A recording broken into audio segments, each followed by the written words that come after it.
Vamos entregar para Deus esse momento, né? Pedir para Ele falar no nosso coração através de uma devocional. Toda vez que a gente abre a palavra de Deus, a gente recebe, né? Ela é viva e eficaz.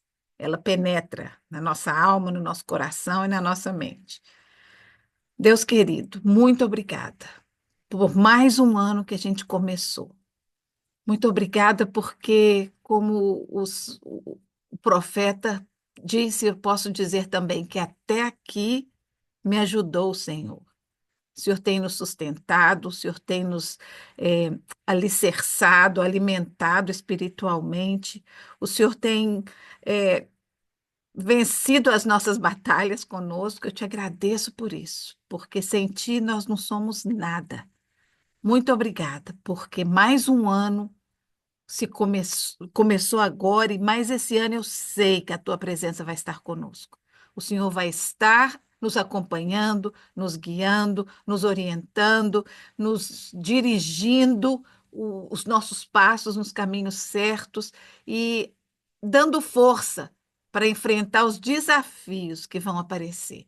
Te agradeço porque eu sei que o Senhor vai estar, porque a Bíblia diz que o Senhor jamais vai nos abandonar. Ainda quando pareça que a gente está sozinho, o Senhor está lá, ao nosso lado. Muito obrigado. Fala ao nosso coração agora, nesse momento, com essa palavra. Em nome de Jesus. Amém. Bom, eu achei interessante porque quando eu estava lendo essa devocional que eu vou ler agora, é, teve algumas coisas que têm a ver, que eu comecei a ler a Bíblia outra vez com aquele The Bible Recap, que eu amo, e eu estou no livro de Jó, né? A gente já fala muito do livro de Jó aqui, e assim, hoje eu vou contar para vocês uma experiência que eu tive, e eu acho tão lindo, porque Deus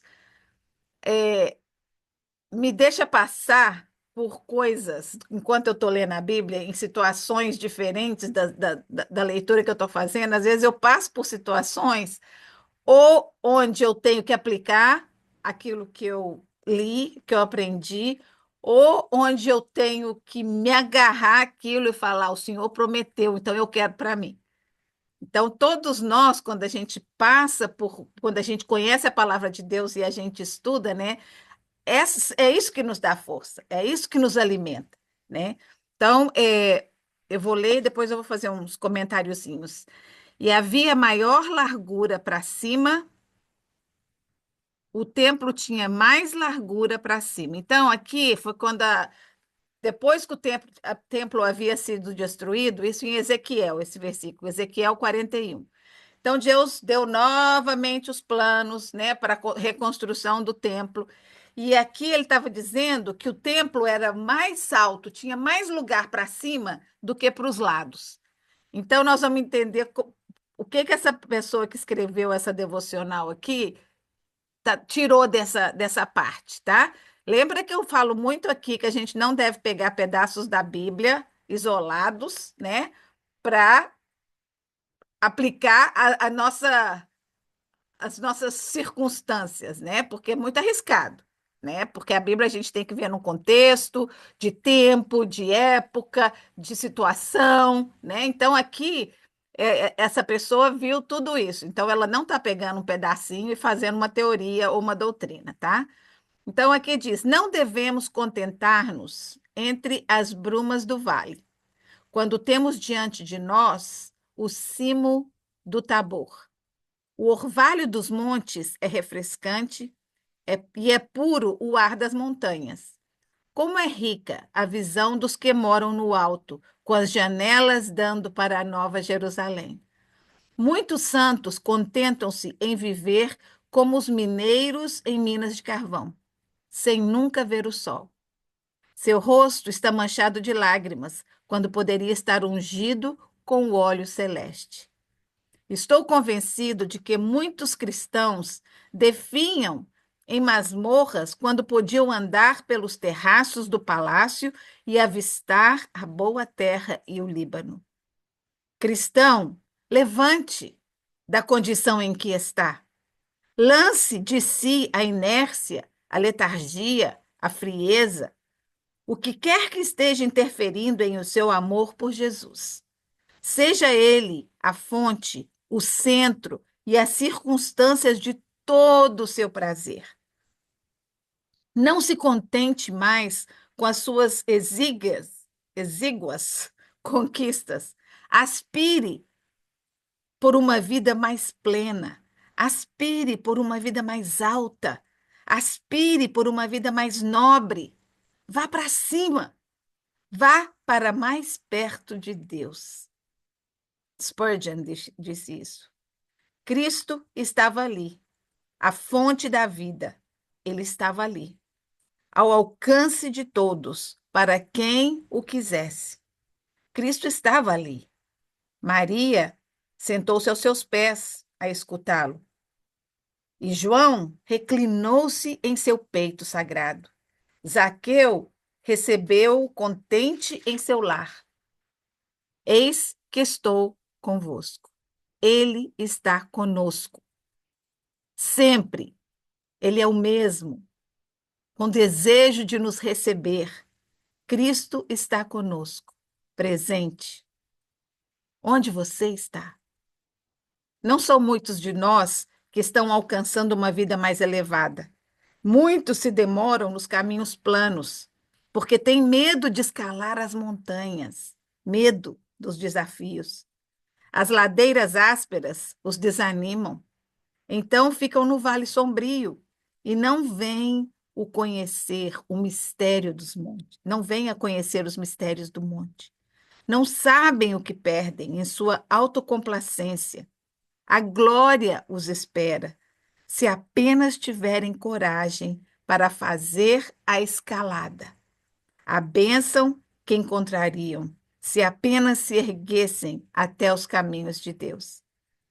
Por que não andamos mais perto de Cristo? Por que passar fome diante de uma mesa tão farta? Por que estar no baixo se os cumes são nossos? Cheguemo-nos, pois, perto de Deus. Então, quando o profeta falou sobre isso, ele disse que o teto do templo estava ansiando a presença de Deus, né? Porque naquela época não existia o intercessor como hoje a gente tem o Espírito Santo, né? Que intercede por nós, que é a presença de Deus em nós. Então, ali eles esperavam a presença de Deus dentro do Santo dos Santos. Quando o sacerdote entrava, aí a presença de Deus descia, lá onde estava a arca, com os 10 mandamentos, com um pouquinho do maná, com a vara de Moisés, de Arão, né? Então, hoje, nós temos o privilégio de ter a presença de Deus. A gente não precisa de um templo, de um lugar santo, né? É bom a gente ter um lugar que a gente adore a Deus, que a gente vá, sinta a presença de Deus mais próxima, mas Ele está presente onde a gente estiver. E falando de Jó, uma coisa muito interessante que eu já sabia, assim, né? Já tinha percebido isso antes na leitura, que Deus não nos manda nada ruim, né? A gente viu isso claro no livro de Jó, que não foi Deus que fez a mal, que deixou Jó passar por todas aquelas dificuldades. Foi o inimigo que pediu permissão a Deus e Deus permitiu, mas com uma coleira, né? Ele estava ali com uma cordinha, ele podia ir só até um ponto, ele não tinha total liberdade. Então, às vezes, Deus permite que coisas nos aconteçam com um propósito, né? Eu ainda não terminei o livro de Jó, ainda estou naqueles amigos mais inconvenientes do que convenientes, e é nisso que eu quero falar um pouquinho hoje. Sexta-feira eu fui visitar um casal de amigos que ele foi diagnosticado com câncer logo umas 2 semanas antes do Natal. E assim, é bem agressivo, sabe? Ele já está bem avançado, mas os médicos dizem que é um câncer que pode ser tratado. Não tem jeito de operar pela localização, mas vão fazendo tratamento. E foi uma visita gostosa, eu estava ali, sentei, a gente riu e tal. E no final, eu estava contando alguma coisa dessas coisas que eu falo com vocês aqui sempre, né? Que eu não vejo a hora de chegar lá no céu, que eu não vejo. E eu falei isso assim, na maior naturalidade. E quando eu saí de lá, meu coração pesou tanto, porque eles são cristãos, ele é pastor. Então, assim, eu sei que eles têm fé, que eles sabem disso, mas isso não é uma coisa que você fala para quem está morrendo, né? Quem está ali no tratamento de câncer, né? Você não, isso é a maior assim falta de sabedoria, maior ignorância minha, né? Falei e aquilo pesou tanto no meu coração e eu fiquei. Aí sabe o que que acontece? E aí eu entendi, gente, o que é que o diabo, como que o diabo ataca e faz a gente se autodestruir. Aquilo que eu falei, né? Pesou no meu coração, aí eu falei, aí fiquei o sábado o dia inteirinho, que eu não tinha paz, eu não dormi direito e eu não tinha paz. E é uma pessoa assim que eu gosto muito deles, é como assim, família para mim. Aí quando foi no sábado, eu gravei uma mensagem e mandei, pedindo perdão, que foi super, eu falei, eu estava pior do que os amigos de Jó. Que ignorância minha, por favor, me perdoem. Não tinha lugar o que eu falei. Aí nada, falei, pronto, né? Ofendi mesmo, né? Porque não falou nem nada, não teve uma resposta. Então fiquei sexta-feira, sábado o dia inteiro, domingo o dia inteiro. Então, assim, sabe quando eu estava no meu coração, a minha mente, eu sou uma pessoa horrorosa, eu sou horrível, mas que falta de sabedoria. Para que que você está fazendo isso? Aí assim, aí que começa a atacar a sua mente em tudo, em todas as áreas da sua vida. Você não tem que estar dando estudo bíblico para nada, você não tem que estar ajudando essas mães jovens. Então assim, todas as áreas da minha vida foram atacadas e aí eu falei, olha, se eu não escutar nada deles até amanhã, eu vou ligar, porque eu não vou deixar isso dominar a minha vida, né? E, e eu fiquei pensando assim, gente, que fácil que é o diabo atacar uma pessoa e a pessoa se deixar arruinar, sabe? Aí quando foi no domingo à noite, eu falei para o Dima, eu falei, Dima, eu tô super triste, tô assim angustiada. Aí contei para ele o que que eu tinha feito. Aí ele falou: "Ai, você tem que ligar para ela e conversar, né? Você vai te fazer, você vai sentir melhor." Aí eu falei: "Eu mandei uma mensagem, mas ela nem respondeu, né?" Então, assim, na minha cabeça o trem cresceu, né? Pronto, é isso mesmo, tá com raiva de mim, não quer saber mais de mim. E aí eu ficava, mas isso não é sobre você. O problema é eles, você ofendeu a eles. Então, assim, aquela culpa, né? Vai pesando, vai pesando, vai pesando. Aí, quando foi na segunda-feira de tarde, o telefone toca. E aí era ela. Aí eu já comecei a chorar. Aí eu falei, me desculpa, me desculpa. Ela falou, Elci, acabamos de escutar sua mensagem, a gente não pegou no telefone no fim de semana. Não tem nada, eu não tô, nem sei o que que você falou, eu não estou entendendo o que que você está, por que que você estava, a sua mensagem foi daquele jeito. Aí eu falei, ai, mas eu, assim, eu não tinha paz, eu não tinha tranquilidade. Falei, eu estava pior do que os amigos de Jó, né? Eu fui para dar ânimo e eu falei, Elci, a gente foi super gostoso, a sua visita nos animou, nos encorajou. Então, gente, eu estou contando isso, primeiro porque somos humanos, somos falhos, a gente faz besteira, né? E a gente já falou aqui, né, de pedir perdão, e uma vez que a gente pede perdão, a gente tem que aceitar aquele perdão. E eu sei disso, né? E eu falava, mas eu já pedi perdão a Deus, por que que esse sentimento não sai do meu coração, né? E então, assim, a gente tem que confiar no que a palavra diz, né?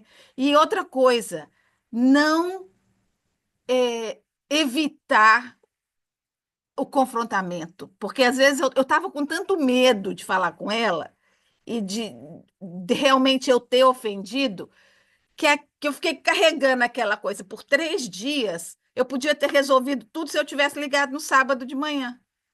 Mas eu fiquei carregando aquela dor, aquela culpa, aquele peso, né?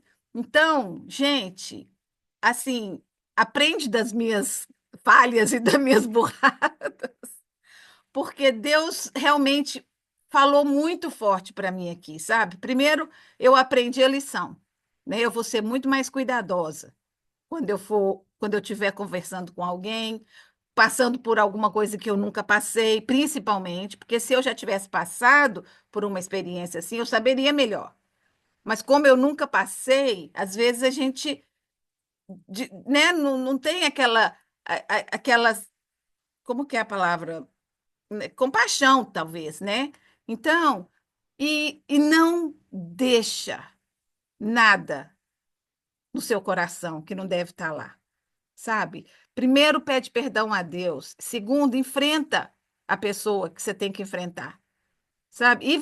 Até se a pessoa que te ofendeu, eu acho que a gente, para nossa consciência e para o nosso bem-estar, a gente deve confrontar, enfrentar aquele desafio. Se ela falasse para mim que ela não ia querer nunca mais me ver, pronto, pelo menos eu já sabia, né? Não ia ficar aquela coisa, aquela dúvida na minha cabeça, né? Então, aí eu acabou dela, quando a gente acabou de conversar, eu falei, foi a mesma, aí o Jim, tá melhor? Eu falei, muito melhor. Parece que um peso levantou, né? Então, gente, é, o nosso Deus, ele está lá no alto, mas ele está aqui, ó, dentro da gente, né? E ele quer que a gente experimente ele todos os dias, em todas as circunstâncias da nossa vida, em tudo, que a gente tenha, que a gente não fique, né, como os mineiros de carvão, chorando. Às vezes, eu já falei isso aqui várias vezes, que a gente põe uma lente de aumento no problema e faz a gente fica assim, só vendo aquilo, só vendo aquilo. Vamos olhar para quem pode resolver o nosso problema, né? Vamos botar a nossa lente de aumento nele. A gente carregar peso que não é nosso, para quê, né? Ele fala que ele levou, ele para a gente experimentar o jugo, trocar com ele, porque o jugo dele é suave, ele vai levar o nosso que é pesado, né? O fardo que ele carregou foi pesado, mas ele nos oferece trocar, né? Ele quer pegar o nosso peso e nos dar o que ele trouxe para nós com a ressurreição, né? Então, isso que eu quero passar hoje para vocês, né? Vamos estar cada dia mais perto de Deus, pertinho, né? E a melhor maneira de chegar perto dele não é indo na igreja todo dia, não é fazer uma oração, é lendo a palavra de Deus. É lendo a palavra de Deus, aprendendo o que ele quer de nós, né? Claro, é importante a oração, é importante estar aí em comunhão com ele. Mas a Bíblia, Jesus falou, orai sem cessar. Como é que é orar sem cessar? Tu vai ficar trancado lá no quarto o dia inteiro? Não. É no seu dia a dia, em todas as suas atividades, dirigindo o carro, cuidando de um netinho, cuidando, tudo, em todo momento, orando, em sintonia com Deus. Sabe, Deus protege, Deus me ajuda, Deus, obrigada, que lindo, obrigada pela criação, em tudo, né? Sendo agradecido ou pedindo, orai sem cessar. É a mensagem que eu quero deixar com vocês hoje. E estende o seu braço para as alturas, sua cabeça para as alturas. Que Deus abençoe essa semana e que Deus abençoe o ano de 2025.